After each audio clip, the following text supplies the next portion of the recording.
J'espère que vous vous êtes bien réveillés ce 11 décembre 2022.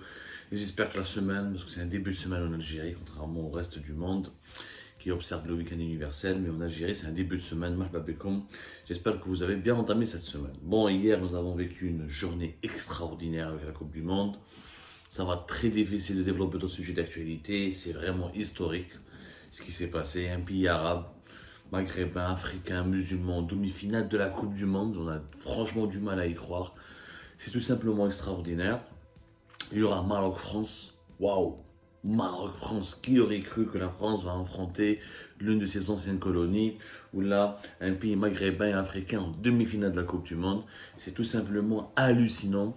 Mais je voudrais parler un petit peu d'un sujet qui passait inaperçu, comme d'habitude, parce que lorsqu'il y a une joie excessive, lorsqu'il y a beaucoup de liesse, on perd un petit peu la raison, la capacité d'analyse, et on ne s'interroge pas, on ne remarque pas certains aspects, certaines réalités qui sont quand même très importantes.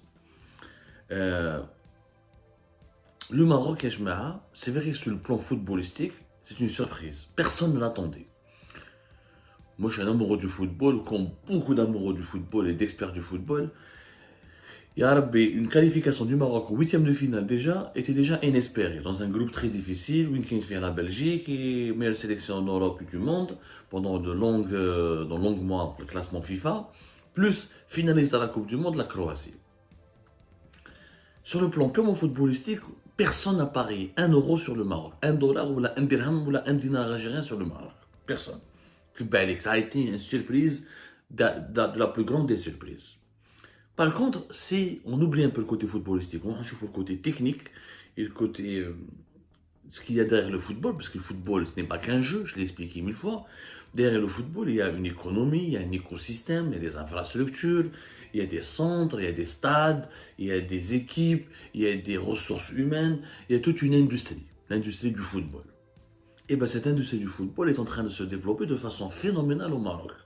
Et les gens oublient que le Maroc a candidaté à maintes reprises pour organiser la Coupe du Monde.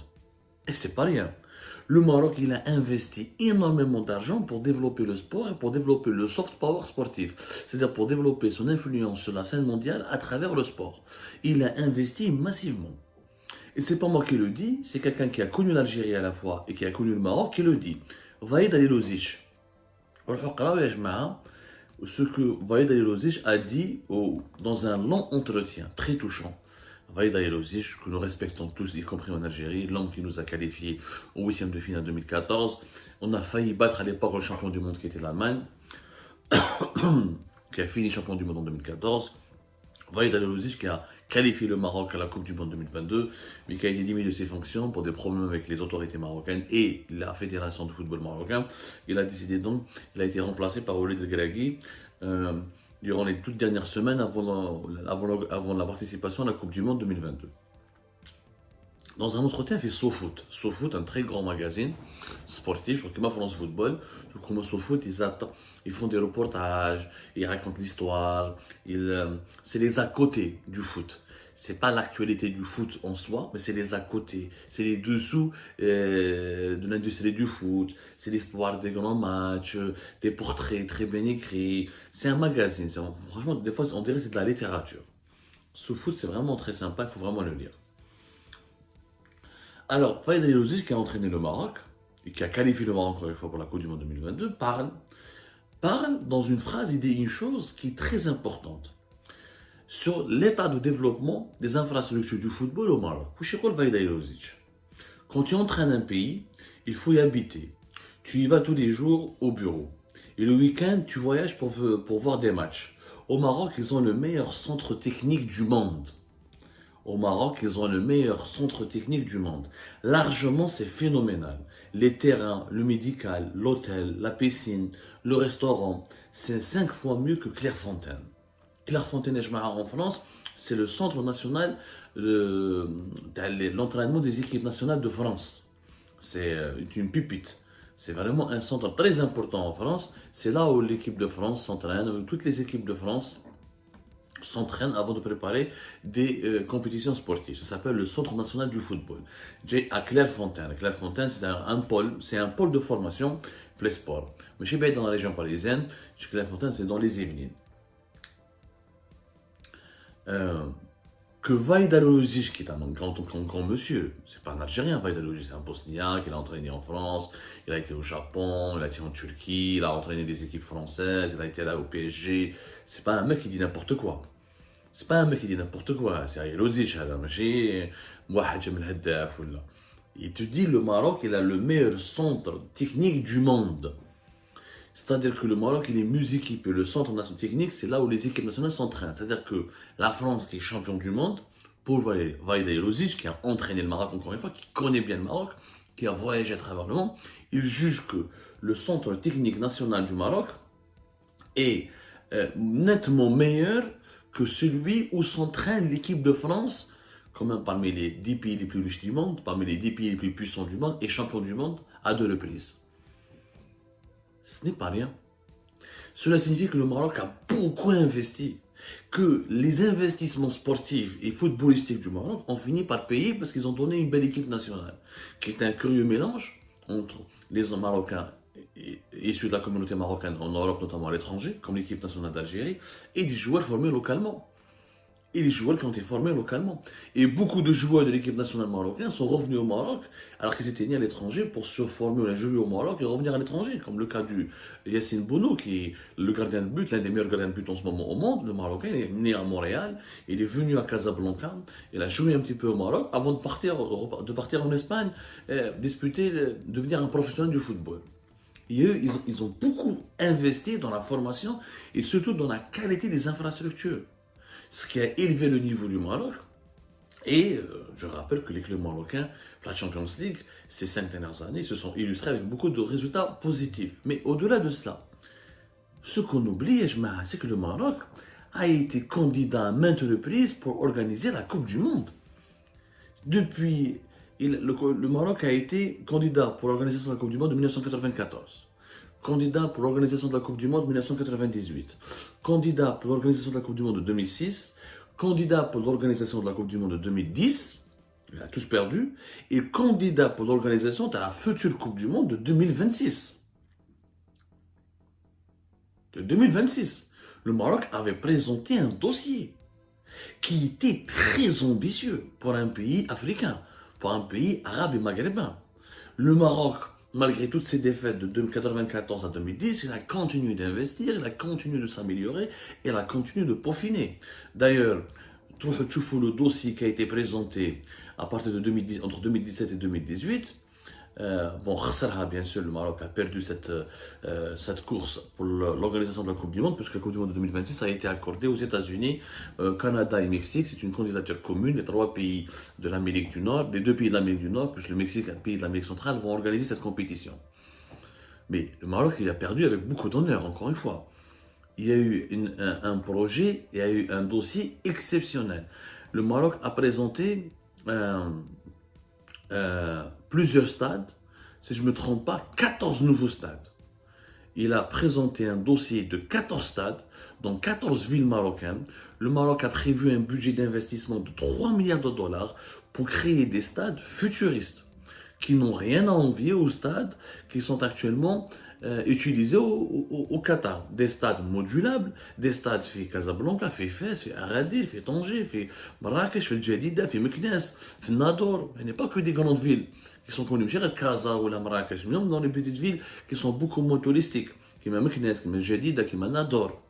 Et c'est des stades futuristes. À Casablanca, par exemple, il y a un projet pour porter la capacité du stade actuel à presque 100 000 supporters, en utilisant des nouvelles technologies, en utilisant des technologies respectueuses de l'environnement. C'était vraiment une candidature, et ça a été une candidature très, très ambitieuse.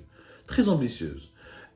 Et le Maroc voulait faire comme le Qatar, avec des stades modulables, c'est-à-dire des stades qui sont multifonctionnels, qu'on peut retransformer en autre d'infrastructure ou là qu'on peut déplacer aussi.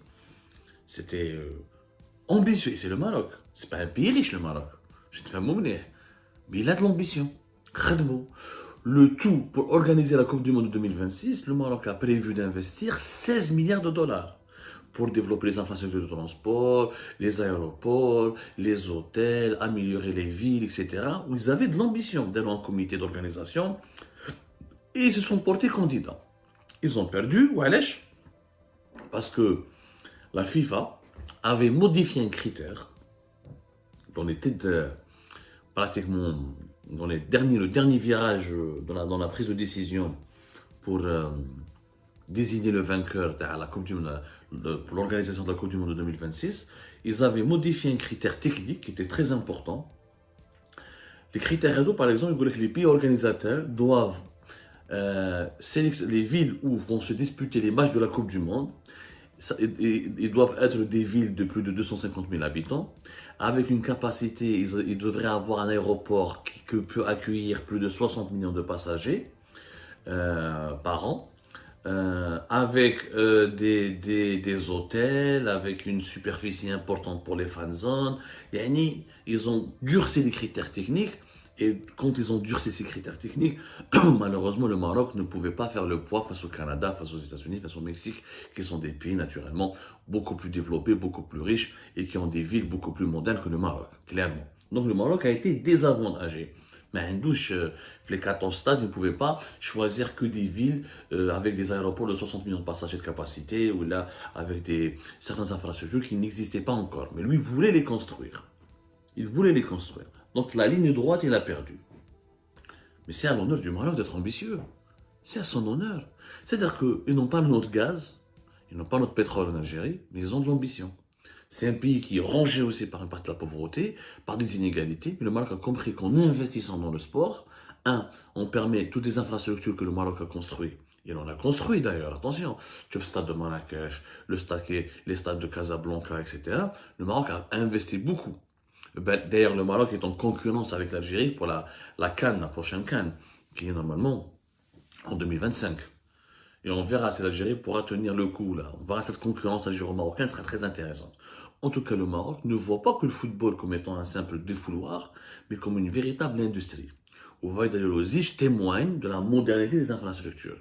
C'est un investissement important qui a été fait et qui a abouti aujourd'hui à l'amélioration des joueurs marocains qui viennent de l'étranger, que ce soit les Marocains qui sont nés à l'étranger, ou les jeunes qui sont sur place, ont de l'avenir aussi, parce que les centres de formation, des infrastructures permettront de porter le niveau, de hisser le niveau. Avec cette ambition, le Maroc va être candidat encore une fois pour la Coupe du Monde 2030. Il finira par organiser la Coupe du Monde. Vous allez le voir. À force de travailler, à force de faire des efforts, on finit par avoir ce qu'on veut. Et si le Maroc continue ainsi de se moderniser, d'améliorer son niveau de développement et d'améliorer ses infrastructures, il finira par remporter la Coupe du Monde. L'organisation de la Coupe du Monde. L'Algérie devrait apprendre de cette ambition. Tu vas concurrencer les États-Unis, tu concurrences l'Allemagne pour organiser la Coupe du Monde, tu prévois un programme. Bouteflika avait de l'ambition. Bouteflika fait Allah yarhamou. On peut ne pas être d'accord avec lui, dictateur, corrompu, mais il avait un projet. C'est lui qui a annoncé la construction des stades de Douira, de Braqi, de Tizi Ouzou, Tawaran pour les Jeux méditerranéens. Malheureusement, sa maladie, et la problématique de sa succession et son clan qui était au pouvoir ont été rongés par la corruption et l'incompétence et nous n'avons pas su gérer notre pays et ces projets ont été bâclés, les n'ont pas été encore terminés. Mais il faut qu'on retrouve cette ambition à la marocaine. Il faut qu'on retrouve cette volonté nationale de concurrencer les grands et de faire comme les grands. Tu passes la nuit avec les poules, tu deviens une poule. Tu passes la nuit avec les lions, tu deviens un lion. C'est ça, peut-être, on devrait apprendre du Maroc et de cette qualification historique pour les demi-finales. Et c'est une réflexion importante que nous devons entamer en Algérie, naturellement, sans aucune émotion négative, sans aucune jalousie ou quoi que ce soit. C'est bien de se remettre, d'apprendre ce que les autres... C'est bien d'apprendre des succès des autres pour faire mieux qu'eux, pour peut-être faire beaucoup mieux qu'eux, pour aller encore plus de l'avant. Et chez nous en Algérie, on peut faire beaucoup au niveau